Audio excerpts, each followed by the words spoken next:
ꯁꯤ ꯃꯌꯥꯝ ꯌꯥꯗ꯭ꯔꯦ ꯐꯗꯤꯒꯣꯝꯁꯦ ꯀꯩꯅꯣ ꯄꯨꯔꯥ ꯒ꯭ꯔꯤꯟ ꯑꯣꯏꯔꯝꯕꯗꯒꯤꯅꯦ ꯈꯔ ꯈꯔ ꯑꯗꯨ ꯌꯦꯜꯂꯣꯏꯁ ꯂꯥꯛꯑꯦ ꯁꯤꯁꯦ ꯍꯦꯛꯇꯣꯛꯑꯅꯤ ꯑꯗꯨꯒꯤ ꯑꯩꯅ ꯁꯦ ꯇꯧꯔꯛꯏ ꯉꯁꯤꯁꯦ ꯁꯟꯗꯦꯀꯁꯨ ꯑꯣꯏꯕꯅꯤꯅ ꯃꯅꯝꯗꯤ ꯈꯔ ꯈꯔ ꯅꯨꯡꯁꯤ ꯐꯗꯤꯒꯣꯝꯁꯦ ꯑꯗꯣ ꯌꯥꯗ꯭ꯔꯦ ꯃꯆꯨꯁꯦ ꯋꯥꯡꯈꯠꯂꯛꯇ꯭ꯔꯦ ꯃꯥꯁꯦ ꯁꯨꯝ ꯏꯅꯦꯝ ꯅꯦꯝꯅ ꯄꯨꯔꯥ ꯒ꯭ꯔꯤꯟꯗꯒꯤ ꯃꯁꯤ ꯌꯦꯜꯂꯣ ꯕ꯭ꯔꯥꯎꯟꯒ ꯑꯣꯏꯁꯜꯂꯛꯇꯣꯔꯦ ꯐꯗꯤꯒꯣꯝꯅꯦ ꯂꯤꯛꯏ ꯀꯣꯟꯒꯁꯦ ꯑꯆꯧꯕ ꯄꯣꯔꯛꯏꯅꯤ ꯑꯁꯤꯒ ꯍꯥꯞꯇꯣꯏꯅꯤ ꯃꯌꯥꯝ ꯁꯤ ꯌꯦꯡꯉꯨꯁꯤ ꯐꯗꯤꯒꯣꯝꯁꯦ ꯍꯦꯛꯑꯅꯤ ꯑꯩꯁꯦ ꯍꯦꯛꯄ ꯍꯧꯔꯦ ꯀꯌꯥꯝ ꯊꯣꯛꯏ ꯌꯦꯡꯃꯤꯟꯅꯁꯤ ꯄꯨꯔꯥ ꯍꯦꯛꯄꯗꯤ ꯅꯨꯡꯉꯥꯏꯔꯦ ꯊꯥꯕꯗꯗꯤ ꯌꯥꯝꯅ ꯀꯩꯅꯣ ꯇꯧꯔꯤ ꯖꯣꯇꯣꯟ ꯇꯧꯔꯤ ꯃꯥꯁꯦ ꯇꯤꯡꯉꯒ ꯑꯃꯨꯛ ꯃꯥꯁꯦ ꯀꯩꯅꯣ ꯇꯧꯔꯤꯅꯤ ꯃꯥꯅꯦ ꯃꯇꯣꯟ ꯊꯣꯛꯄꯗꯣ ꯉꯥꯏꯔꯤꯅꯤ ꯑꯍꯤꯡ ꯑꯃ ꯇꯤꯡꯍꯜꯂꯒ ꯏꯁꯤꯡꯗ ꯑꯗꯨ ꯅꯣꯡꯉꯥꯜꯂꯒ ꯁꯨꯝ ꯊꯥꯔꯤꯅꯤ ꯁꯤꯁꯦ ꯍꯥꯏꯗꯤ 2 daysꯀꯁꯨ ꯁꯨꯝ ꯃꯤ ꯈꯔꯗꯤ ꯊꯝꯅꯩꯅ ꯃꯇꯣꯟ ꯈꯔ ꯈꯔ ꯆꯣꯡꯍꯜꯂꯒ ꯃꯥ ꯀꯩꯅꯣ ꯇꯧꯔꯤꯑꯕ ꯁꯤ ꯌꯥꯗ꯭ꯔꯦ ꯕꯣꯛꯁꯁꯤꯁꯨ ꯇꯠꯂꯦ ꯁꯤꯟꯕꯤꯗ꯭ꯔꯦ ꯂꯩꯕꯥꯛꯀꯁꯦ ꯂꯧꯊꯣꯛꯑꯒ ꯑꯇꯣꯞꯄ ꯀꯩꯅꯣꯗ ꯑꯃꯨꯛ ꯁꯤꯟꯗꯣꯏꯅꯤ ꯃꯥꯅꯦ ꯄꯣꯠ ꯂꯩꯕꯥꯛꯁꯦ ꯁꯦꯝꯃꯒ ꯌꯦꯅꯝ ꯊꯥꯕ ꯌꯥꯅꯤ ꯍꯟꯗꯛꯇꯤ ꯍꯪꯒꯥꯝꯁꯨ ꯌꯥꯝ ꯑꯣꯏꯗꯦ ꯗꯥꯔꯤ ꯃꯄꯥꯟꯗ ꯈꯔ ꯊꯥꯕꯅꯤ ꯃꯪꯒꯣꯟꯗ ꯑꯗꯨꯗꯨꯝ ꯑꯗꯨꯝ ꯑꯣꯏꯔꯦ ꯍꯪꯒꯥꯝꯁꯦ ꯁꯤꯒꯩ ꯕꯣꯛꯁꯇꯗꯤ ꯌꯥꯝꯗꯦ ꯑꯣꯏꯗ꯭ꯔꯦ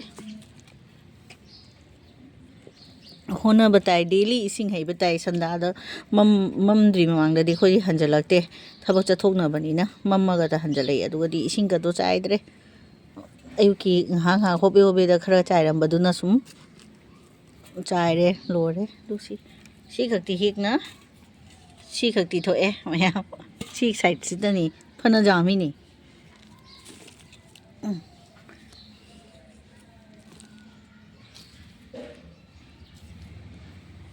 ꯀꯌꯥꯝ ꯊꯣꯛꯏ ꯌꯦꯡꯃꯤꯟꯅꯁꯤ ꯃꯌꯥꯝ ꯑꯩꯒꯤ ꯕꯣꯛꯁ ꯃꯆꯥꯁꯤꯒ ꯊꯥꯈꯤꯕ ꯐꯗꯤꯒꯣꯝ ꯃꯅꯝꯗꯤ ꯅꯨꯡꯁꯤꯀꯣ ꯃꯌꯥꯝ ꯌꯥꯝꯅ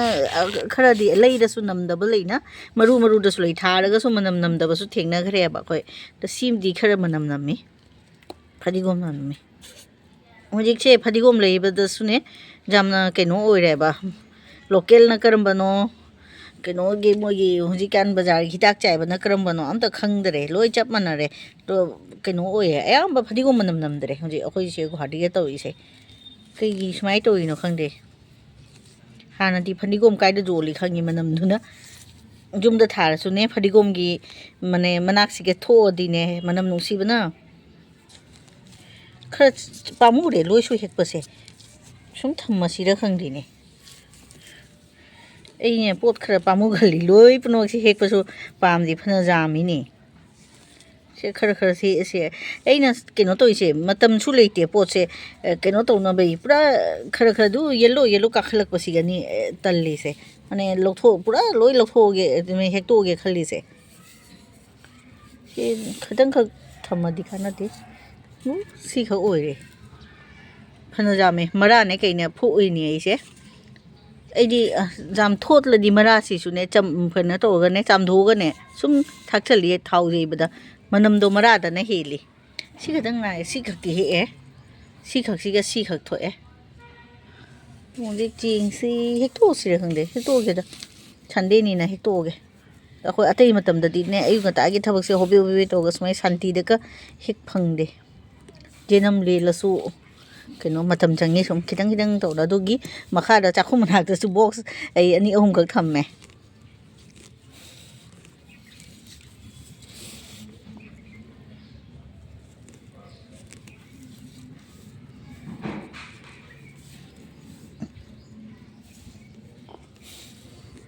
युमगी फदिगोम सिदी हावरनी सिगा हिदाक चाइद्रबनिना मदम नुंसीना की खली बाजार की करी अने फंगदबसु नते बाजार दसुने मनम नुंसीबने मने कइन हाइतरे नंग 30% दी फंगी मनम नुंसीब लोकल हाउ नुपीना का जोन बजिंगदो लोकल मीना जोन बदिदी मनम नुंसीरे अतै मयाम इस मपुन मपुन ददी तांगिबा फदिगोम नीना मपुन अमद रुपा 10 10 दगी तादे अदो हाउ मनमबो नुंसीदे थाक्तबगा चप माने नापी थाक्बगा चप माने मयाम मयाम हापचलसु मनमदो जाउद्रदी सिदी हाय हायना सुम जुमगी नेने बापतो अखोयगी फ्रेश इरोंबा चाबदने फदिगोम से थाक्पदो दो जुमगी ओइदी पा हाउबसु हेली मनमदो फजना लेइना दुगी थारिनी खर कनो तो अंकमु थानी चेंगे हंगना कमाई ओय है ना सीजन ये राउंड ईयर टोब जाए फदिगोम से मा ओइदे दुगी तनी मनम दो लाते हुजिकी इनम दावरसु से अदुम ओइरे मनम का लाक्तबा हेक्तो ए मैम इना पामुंगना थमना कानाद्रे खाली ओइरे तो सी खक फंगे सिनी से मैम अगी फदिगोम की ब्लॉक हाइतारे सी खक तो ए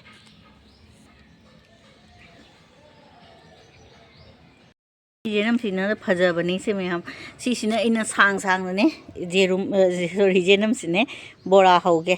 सांग सांग मासे ओहक मना से सांगत लेबा अदुगा सिसि सांग सांग बोरा मा होरनी आलूगा उरीगा नहान उरी पिरकपदो खोइना खोइदा चाको बैचे मगी युमदगी Uri पक्तो उरीगा आलूगा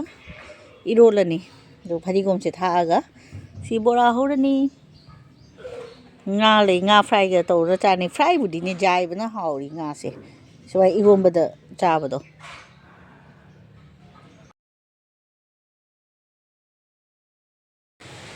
mayam ibendo puja su jo sal le ba di na seng dok na ba ge si ja ma thak ki khirki ga se loi seng doi ni ado ladder se polong na tham me na si sunday ni seng dok pa ki ke no ni matam ni hai ta re khirki ga se loi mot le अदुनी लेफुन गता दी जिसु जेबो से जेबो लेफुन गता नी से कदाय देगी केनो तो दे बाई वीडियो तो होरी नी से अखोई खिड़की की मपान दनी से लेफुन गता नी से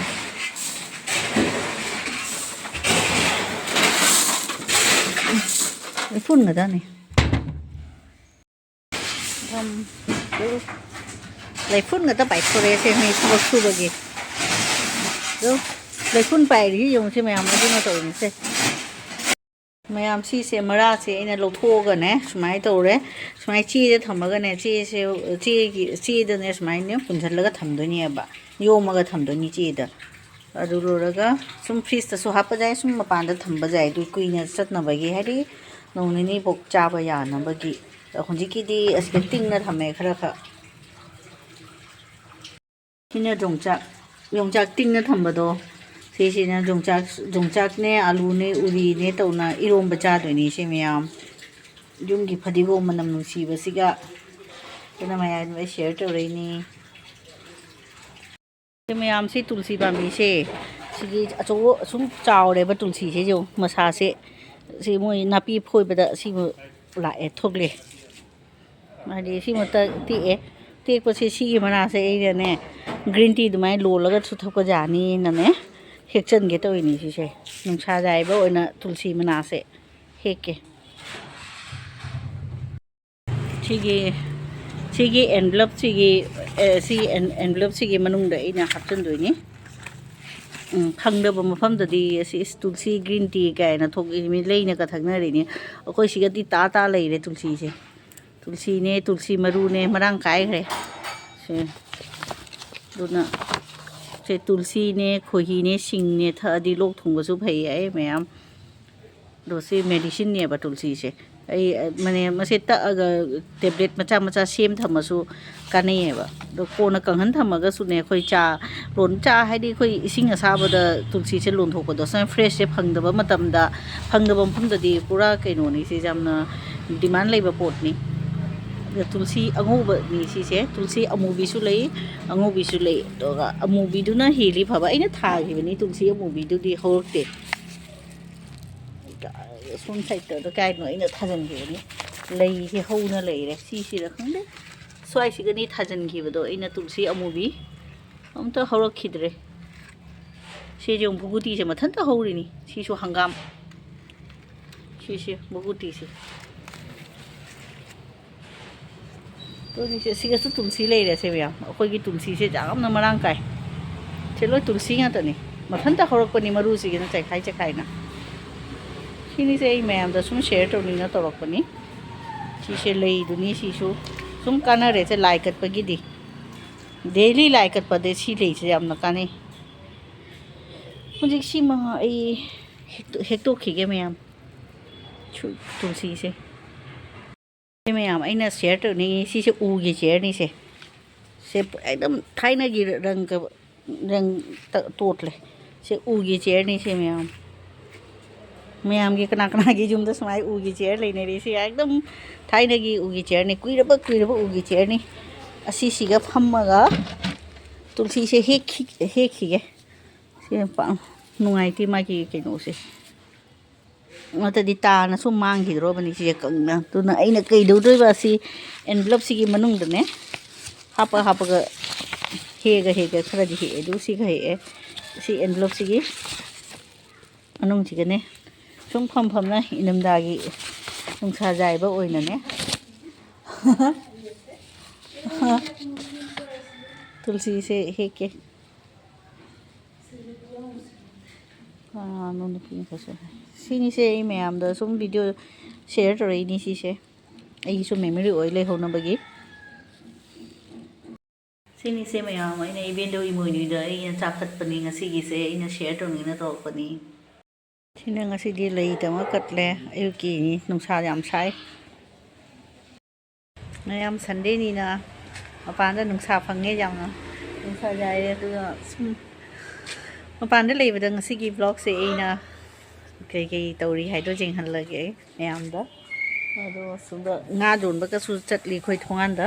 soi mapan no da ne nga jun ba o kai yo sum la ye ba lao na xuống sai ta nga jun ba sa khare mas sai na lao ri ba thongan da se pot loi jun ba lai ge fol mul su lai du ga hinjang na pi nga jun ba loi lai se mayam se